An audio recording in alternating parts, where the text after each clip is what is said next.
¿Qué harías si al abrir los ojos te encontraras con un cielo perpetuamente nublado, donde el sol apenas se asoma como un disco pálido y frío, y supieras que ese año el hambre sería tu enemigo más implacable, capaz de devorar no solo tu cuerpo, sino también tus sueños y tu futuro? No es una fábula inventada ni un relato de ciencia ficción.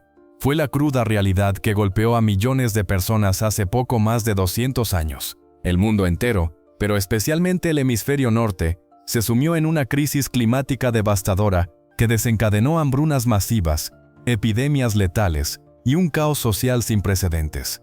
Tardarían décadas en recuperarse, y las lecciones de aquel desastre aún resuenan en nuestra era moderna. En el año 1816, conocido como el Año sin Verano, el mapa del mundo era un mosaico de naciones en transformación. Europa estaba saliendo de las guerras napoleónicas, que habían dejado un continente exhausto, con economías destrozadas y poblaciones diezmadas. Francia, bajo la restauración de los Borbones, intentaba reconstruir su gloria perdida, mientras el Reino Unido consolidaba su poder naval y colonial.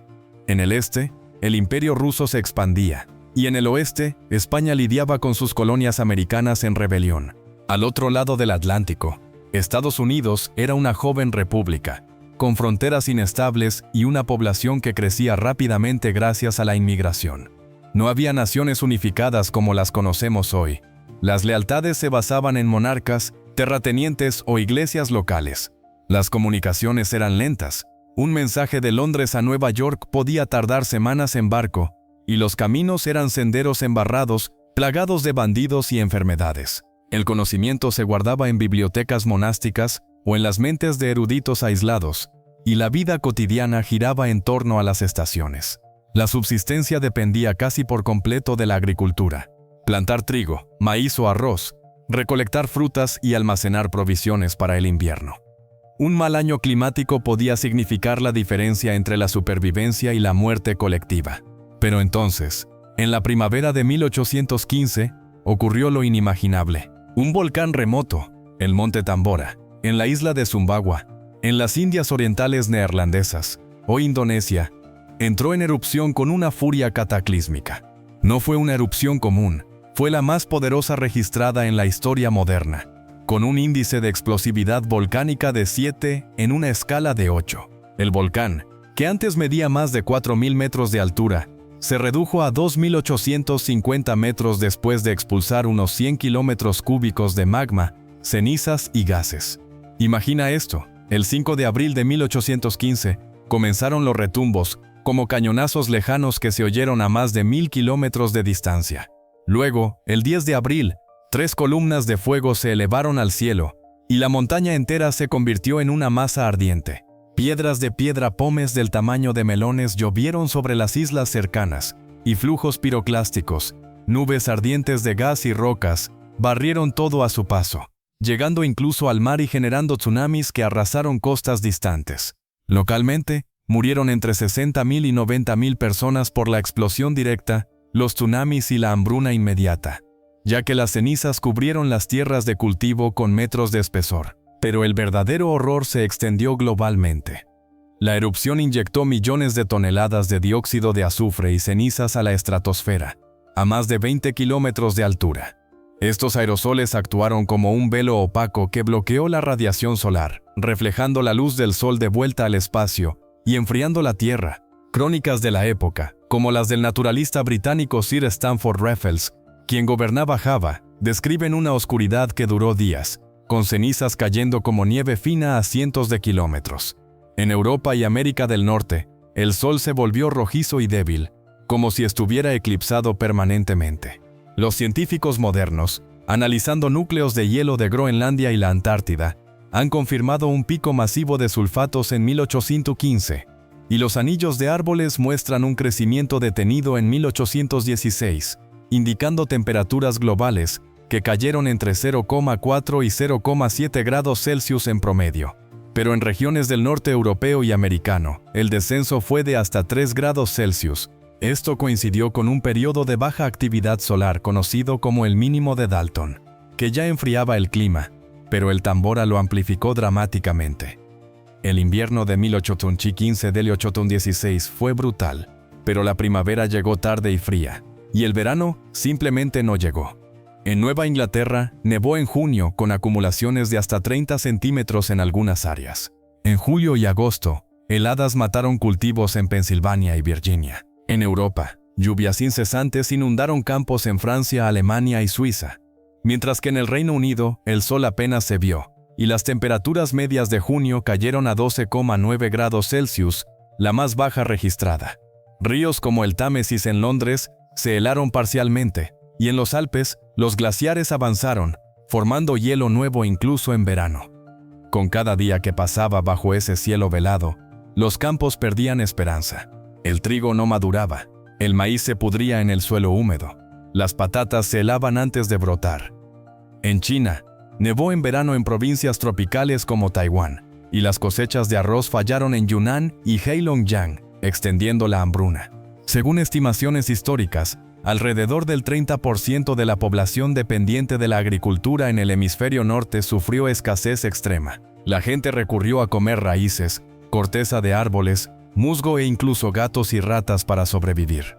En Nueva Inglaterra, los precios de la avena se multiplicaron por 8, pasando de 12 centavos por bushel a 92 centavos. En Europa, el pan se convirtió en un lujo y los almacenes de grano fueron saqueados en disturbios que gritaban pan o sangre. Imagina un granjero como Elias Thompson, un hombre ficticio pero basado en relatos reales de Nueva Hampshire.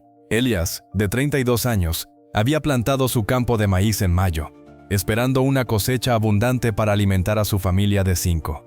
Pero luego vino la nieve de junio, cubriendo sus brotes tiernos con una capa helada. Caminó más de 80 kilómetros hasta el pueblo vecino, cargando un saco de semillas prestadas, durmiendo bajo árboles para no congelarse en la noche. Cada amanecer, se despertaba con el estómago vacío y el miedo creciendo como una sombra. A su alrededor, aldeas enteras parecían fantasmas, chimeneas apagadas, puertas cerradas con tablones, como si los habitantes hubieran huido del frío implacable. Pero no todos huyeron.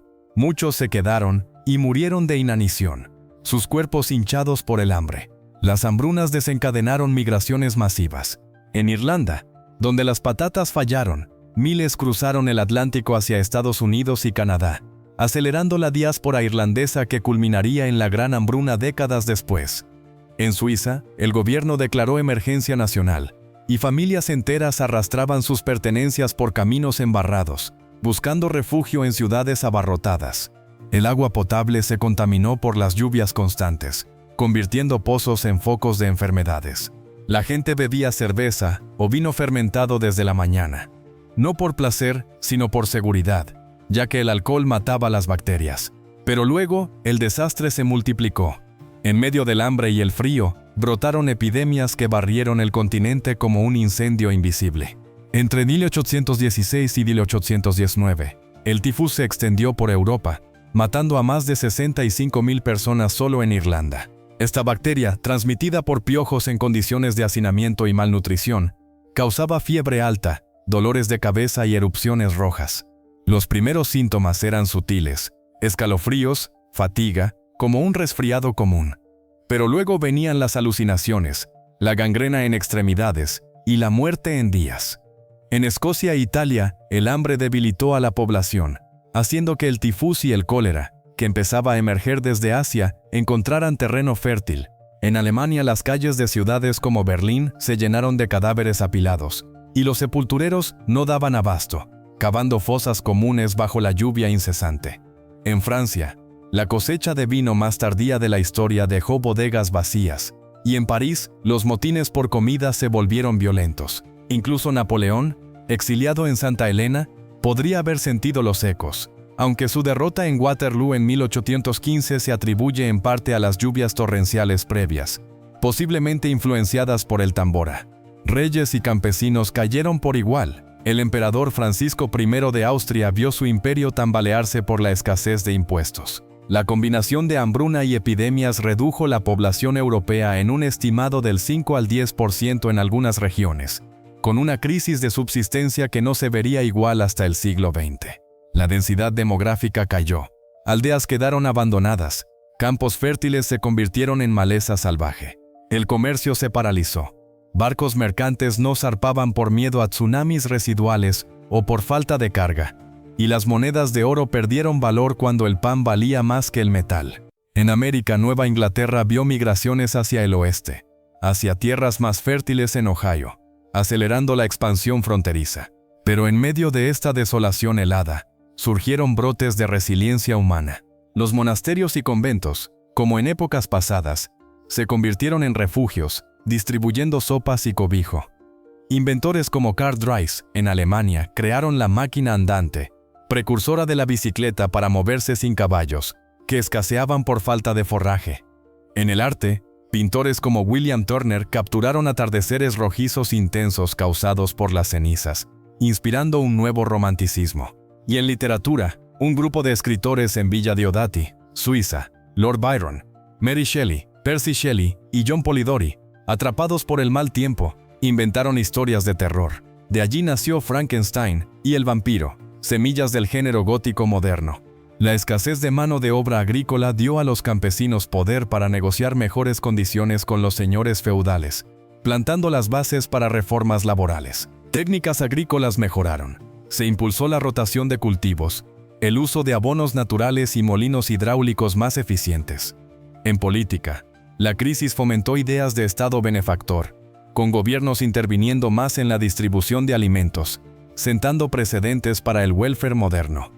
La Iglesia, cuestionada por no detener el desastre, vio un auge en movimientos reformistas. Hoy, con nuestros satélites, sistemas de alerta volcánica y protocolos de emergencia, recordamos lo frágil que es nuestra civilización.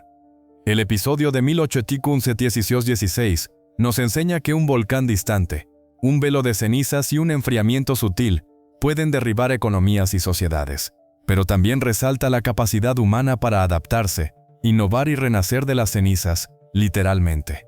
Si esta exploración del año más frío y oscuro te ha enganchado, suscríbete si te gusta el video para no perderte más historias de supervivencia extrema. Ahora, profundicemos en los detalles que hicieron de 1816 un infierno viviente. Volvamos al origen. El monte Tambora no era un volcán desconocido, pero llevaba siglos dormido. Su erupción no fue solo una explosión, fue una cadena de eventos. Primero, los temblores subterráneos agrietaron la tierra, liberando gases tóxicos que envenenaron el aire local. Luego, la columna de humo se elevó como un pilar bíblico, visible desde Java, a cientos de kilómetros. Las cenizas cayeron como una nieve negra, cubriendo cosechas de arroz y cocoteros, matando ganado al instante. En Sumbawa, aldeas enteras fueron enterradas bajo metros de material volcánico, preservadas como una Pompeya oriental. De hecho, excavaciones en 2004 revelaron casas intactas con artefactos de 1815, pero el impacto global tardó meses en manifestarse. Las partículas de sulfato se dispersaron por vientos estratosféricos, creando una neblina persistente que Franklin describió en 1983 para erupciones similares. En 1815, esto se combinó con erupciones previas, como la del Mayón en Filipinas en 1814 y una misteriosa en 1808, acumulando un velo de polvo que Lamb cuantificó en 1970 como el más denso en siglos. Las temperaturas no bajaron uniformemente. En algunas zonas, como el Mediterráneo, el efecto fue menor, pero en el norte, fue catastrófico. Imagina caminar por las calles de Ginebra en julio de 1816. Lluvia constante golpea tu capa. El frío penetra tus huesos a pesar de ser verano. Y el lago Le Mans parece un espejo gris bajo nubes perpetuas. Byron escribió Darkness, un poema apocalíptico inspirado en ese cielo opaco, donde describe un mundo sin sol, con aves cayendo muertas y humanos comiéndose entre sí. Pero no era solo poesía. En realidad, aves migratorias murieron congeladas en vuelo, y peces en ríos helados flotaban como bloques de hielo. En Canadá, Quebec vio nieve en agosto, matando manadas de ciervos y obligando a cazadores indígenas a desplazarse sur. Esto pasa, pero luego el hambre golpea. Familias que habían ahorrado granos del año anterior los veían pudrirse por la humedad. Luego las enfermedades. El tifus, apodado fiebre de campamento, se propagaba en barracones de soldados desmovilizados de las guerras napoleónicas. Pero el frío y la desnutrición lo aceleraron. Un enfermo tosía sangre, deliraba sobre visiones infernales y moría en agonía, infectando a 10 más. En Irlanda, donde la población dependía de la patata, El fracaso de 1816 preludió la Gran Hambruna de 1845, con miles emigrando en barcos atestados, muchos muriendo en el viaje por escorbuto o fiebres. Suscríbete si te gusta el video, porque historias como esta te preparan para lo inesperado en la supervivencia. Expandamos a las consecuencias en Asia, a menudo olvidadas en narrativas occidentales. En China, el emperador Jia Qing enfrentó revueltas campesinas por la falla del arroz. Nevadas en Jiangxi y Anhui mataron brotes tiernos. Y en Taiwán, heladas inusuales destruyeron plantaciones de té. Esto pasa, pero luego el cólera emerge desde Bengala, exacerbado por el clima húmedo, matando millones en olas que llegarían a Europa en 1830. En India, monzones alterados causaron inundaciones en el Ganges, ahogando aldeas y esparciendo enfermedades diarreicas. Historias personales abundan. Toma a Mei Lin, una campesina ficticia de Yunnan, de 28 años. Su familia cultivaba arroz en terrazas montañosas, pero el frío tardío heló los campos inundados, convirtiéndolos en espejos congelados. Caminó 100 kilómetros hasta Kunming, cargando a su hijo pequeño, comiendo raíces amargas que le provocaban vómitos. Cada noche, se acurrucaba bajo un puente, oyendo lobos aullando en la oscuridad inusual. Al llegar, encontró mercados vacíos y precios astronómicos. Vendió su único brazalete de jade por un puñado de mijo. A su alrededor, pueblos fantasma, casas con techos colapsados por nieve pesada, cuerpos hinchados abandonados en caminos. La hambruna forzó matrimonios desesperados, niños vendidos como sirvientes, y bandas de bandidos atacando caravanas. Pero luego la resiliencia. Comunidades compartieron semillas resistentes, inventando sopas de hierbas silvestres para nutrirse. En Japón, aunque menos afectado, el frío extendió la hambruna tiempo de décadas después, inspirando reformas agrícolas. Volviendo a Europa, en Alemania, el barón Karl Drais inventó su draisina porque los caballos morían de hambre sin avena. Esto evolucionó a la bicicleta, cambiando el transporte para siempre. En el Reino Unido, disturbios como los de East Anglia vieron campesinos quemando graneros de terratenientes, exigiendo precios justos. El gobierno respondió con represión, pero también con subsidios iniciales, sembrando ideas de welfare. En Francia, la restauración borbónica tambaleó por motines en París, donde panaderías eran saqueadas diariamente. Imagina a Pierre Duval, un panadero parisino de 40 años. Su horno solía humear con baguettes doradas, pero en 1816, la harina escaseaba, mohosa por la humedad. Caminó 30 kilómetros hasta un molino rural, evadiendo patrullas, para comprar grano a precio de oro. Cada noche, barricaba su tienda contra ladrones hambrientos. Pero luego, la peste. El tifus entró por un cliente infectado, matando a su esposa en días. Fiebre, bubones, delirio. Murió susurrando nombres de hijos.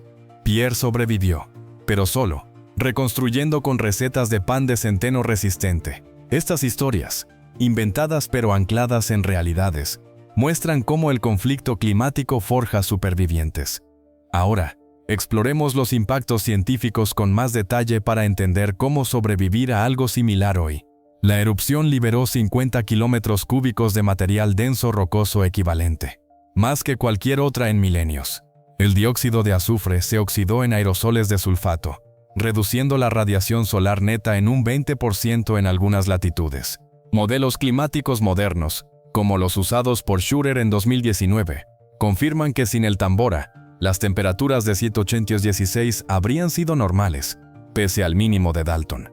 En términos de supervivencia, esto significa preparar reservas. En 1816, quienes tenían silos secos sobrevivieron más. Pero luego, la dinámica social. Hambrunas crean conflictos, como en Suiza, donde emergencias nacionales forzaron racionamiento. En América, Thomas Jefferson en Monticello vio sus viñedos helados, escribiendo sobre heladas mortales en julio. Migraciones al Medio Oeste aceleraron, con pioneros como los de la Ruta de Oregón inspirados por la escasez. Enfermedades. El tifus mató por hacinamiento. Hoy vacunas y higiene lo prevendrían. Pero en 1816, sin antibióticos, era letal.